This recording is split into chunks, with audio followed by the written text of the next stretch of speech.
उत्तर भारत के मैदानी इलाकों में बढ़ी ठंड, घने कोहरे के चलते विजिबिलिटी जीरो के करीब। कोहरे की आवेश में समाये दिल्ली का कर्तव्य पथ, घने कोहरे के चलते थमी रफ्तार। घने कोहरे के कारण दिल्ली में उड़ान संचालन प्रभावित, कोहरे के चलते उड़ानों में देरी। नोएडा में भी घने कोहरे की मार, विजिबिलिटी में कमी के कारण लोगों को करना पड़ रहा है दिक्कतों का सामना। यूपी के मथुरा में छाई कोहरे की चादर, सड़कों पर रेंगती नजर आई गाड़ियां। बागपत में घने कोहरे की सफेद चादर में लिपटा NH 709, दिन में भी लेना पड़ रहा है लाइट का सहारा।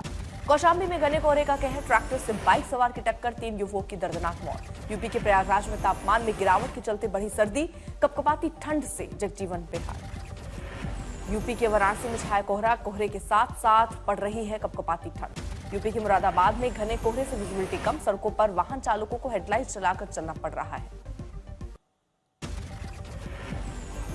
दिल्ली NCR में ठंड के साथ प्रदूषण चरम पर, वजीरपुर और रोहिणी में AQI 500 के पार। राजधानी की हवा बनी जहरीली, कई इलाकों में AQI गंभीर श्रेणी में, लोगों को करना पड़ा है दिक्कतों का सामना। दिल्ली NCR में बिगड़ी हवा की गुणवत्ता, CPCB रिपोर्ट में प्रदूषण खतरनाक स्तर पर। प्रदूषण ने बढ़ाई चिंता, आनंद विहार से बचाने बवाना तक AQI 450 के ऊपर। सांस लेना हुआ मुश्किल, दिल्ली NCR में सुबह ही प्रदूषण ने तोड़े सारे रिकॉर्ड। नितिन नवीन बने बीजेपी के नए कार्यकारी अध्यक्ष, बीजेपी ने युवा पर जताया भरोसा। नई जिम्मेदारी मिलने के बाद नितिन नवीन ने आज तक से की खास बातचीत, बोले मुझ जैसे अदना कार्यकर्ता को पार्टी ने दी बड़ी जिम्मेदारी। नितिन नवीन ने पार्टी के लिए लगातार काम करने को बताई प्राथमिकता, कहा मंत्री पद से बड़ा संगठन है। नितिन नवीन की नियुक्ति पर PM मोदी ने दी बधाई, बताया युवा और कर्मठ नेता। दिल्ली के लिए रवाना हुए नितिन नवीन, CM रेखा गुप्ता, वीरेंद्र सचदेवा समेत दिल्ली सरकार के कई मंत्री करेंगे उनका स्वागत। आज से 3 दिवसीय विदेश दौरे पर प्रधानमंत्री मोदी जॉर्डन, इथियोपिया, ओमान से द्विपक्षीय रिश्तों को देंगे नई मजबूती। आज दिल्ली से जॉर्डन के लिए रवाना हुए प्रधानमंत्री मोदी, व्यापार और क्षेत्रीय सुरक्षा पर अहम बातचीत। पहली बार इथियोपिया जाएंगे प्रधानमंत्री मोदी, ग्लोबल साउथ साझेदारी पर होगी विस्तृत चर्चा। ओमान में फ्री ट्रेड एग्रीमेंट पर मोहर संभव, भारत ओमान के 70 साल के रिश्तों को मिलेगी नई दिशा। जॉर्डन से ओमान तक प्रधानमंत्री मोदी का कूटनीतिक मिशन, द्विपक्षीय संबंधों की होगी व्यापक समीक्षा।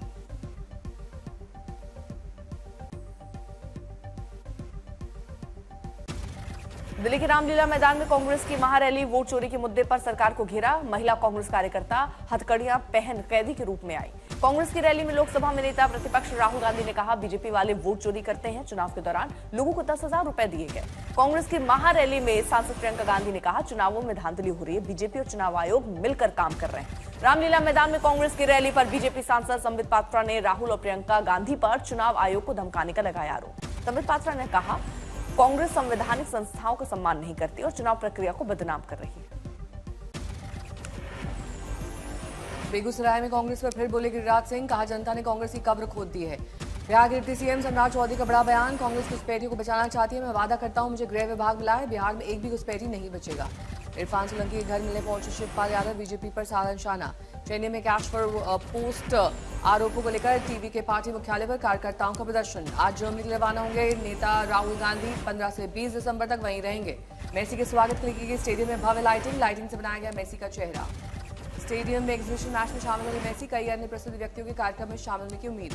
दिल्ली में मीट एंड ग्रीट सत्र में शामिल होंगे लियोनेल मेसी, कई नेताओं से मिलने की संभावना। आज अरुण जेटली स्टेडियम में मेसी के इंडिया टूर के चलते आसपास इलाकों में ट्रैफिक प्रभावित रहेगा।